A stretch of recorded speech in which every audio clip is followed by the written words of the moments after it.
حضرت ابو ذر غفاری رضی اللہ تعالیٰ عنہ مشہور صحابی رسول ہیں جو بعد میں بڑے زاہدوں اور بڑے علماء میں سے ہوئے۔ حضرت علی رضی اللہ تعالیٰ عنہ کا ارشاد ہے کہ ابو ذر ایسے علم کو حاصل کیے ہوئے ہیں جس سے لوگ عاجز ہیں، مگر انہوں نے اس کو محفوظ رکھا ہے۔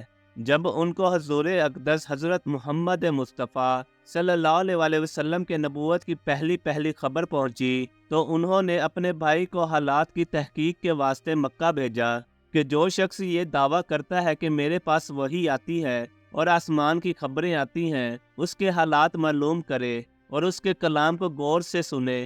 وہ مکہ مکرمہ آئے اور حالات معلوم کرنے کے بعد اپنے بھائی سے جا کر کہا کہ میں نے ان کو اچھی عادتوں اور عمدہ اخلاق کا حکم کرتے دیکھا ہے اور ایک ایسا کلام سنا جو نہ تو شعر ہے نہ ہی کاہنوں کا کلام ہے۔ حضرت ابو ذر غفاری رضی اللہ تعالیٰ عنہ کی اس بات سے تسلی نہ ہوئی تو خود سامان سفر باندھا اور مکہ پہنچے اور سیدھا مسجد حرام میں گئے۔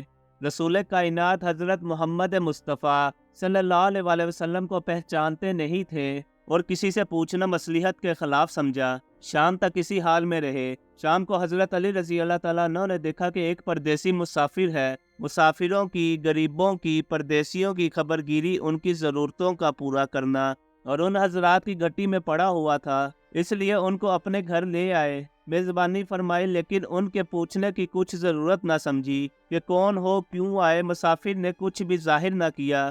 صبح کو پھر مسجد آ گئے اور دن بھر اسی حال میں گزرا کہ خود پتہ نہ چلا اور دریافت کسی سے نہیں کیا۔ غالباً اس کی وجہ یہ ہوگی کہ رسول کائنات حضرت محمد مصطفیٰ صلی اللہ علیہ وسلم کے ساتھ دشمنی کے قصے بہت مشہور تھے۔ آپ کو اور آپ کے ملنے والوں کو ہر طرح کی تکلیفیں دی جاتی تھی۔ ان کو خیال ہوا کہ صحیح حال معلوم نہیں ہوگا اور بدگمانی کی وجہ سے مفت کی تکلیف علیحدہ رہی۔ دوسرے دن شام کو بھی حضرت علی رضی اللہ تعالیٰ عنہ کو خیال ہوا کہ پردیسی مسافر ہے، بظاہر جس غرض کے لیے آیا ہے وہ پوری نہیں ہوئی، اس لیے پھر اپنے گھر لے آئے اور رات کو کھلایا پلایا، مگر پوچھنے کی اس رات کو بھی نوبت نہ آئی۔ تیسری رات کو پھر یہی صورت ہوئی تو حضرت علی رضی اللہ تعالیٰ عنہ نے دریافت کیا، فرمایا کہ تم کس کام سے آئے ہو، کیا غرض ہے آپ کی؟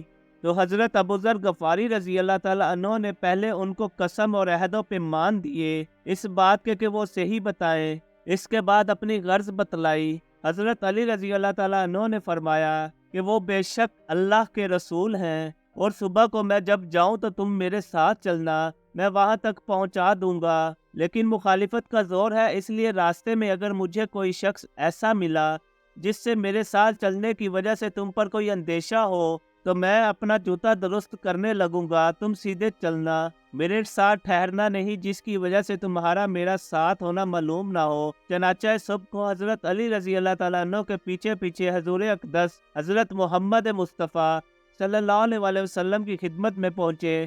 وہاں جا کر بات چیت ہوئی، اسی وقت مسلمان ہو گئے۔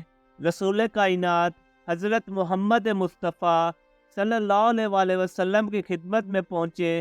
رسول کائنات حضرت محمد مصطفیٰ صلی اللہ علیہ وسلم نے ان کی تکلیف کے خیال سے فرمایا کہ اپنے اسلام کو ابھی ظاہر نہ کرنا، چپکے سے اپنی قوم میں چلے جاؤ، جب ہمارا غلبہ ہو جائے اس وقت چلے آنا۔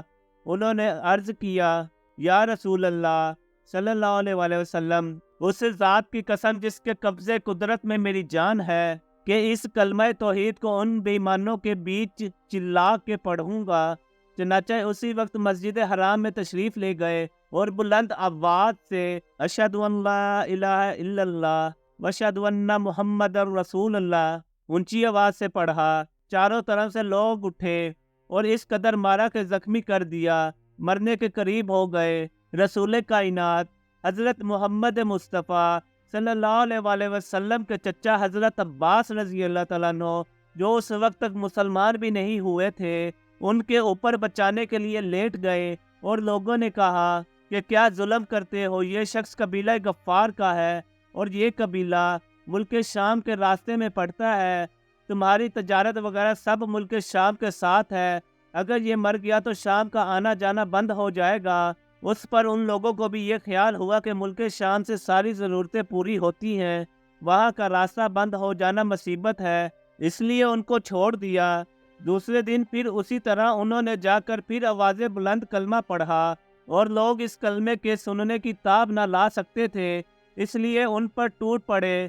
دوسرے دن بھی حضرت عباس رضی اللہ تعالیٰ عنہ نے اسی طرح ان کو سمجھا کر ہٹایا کہ تمہاری تجارت کا راستہ بند ہو جائے گا۔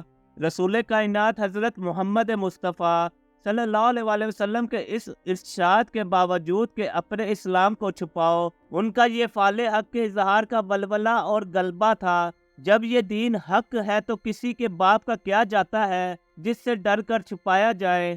اور رسول کائنات حضرت محمد مصطفیٰ صلی اللہ علیہ وآلہ وسلم کا منع فرمانا شفقت کی وجہ سے تھا کہ ممکن ہے تکالیف کا تحمل نہ ہو، ورنہ رسول کائنات حضرت محمد مصطفیٰ صلی اللہ علیہ وآلہ وسلم کے حکم کے خلاف صحابہ کی یہ مجال ہی نہ تھی، کیونکہ حضور اقدس حضرت محمد مصطفیٰ صلی اللہ علیہ وآلہ وسلم خود ہی اسلام پھیلانے میں ہر قسم کی تکلیفیں برداشت فرما رہے تھے۔ اس لیے حضرت ابوذر غفاری رضی اللہ تعالیٰ عنہ نے سہولت پر عمل کے بجائے رسول کائنات حضرت محمد مصطفیٰ صلی اللہ علیہ وآلہ وسلم کے اتباع کو ترجیح دی۔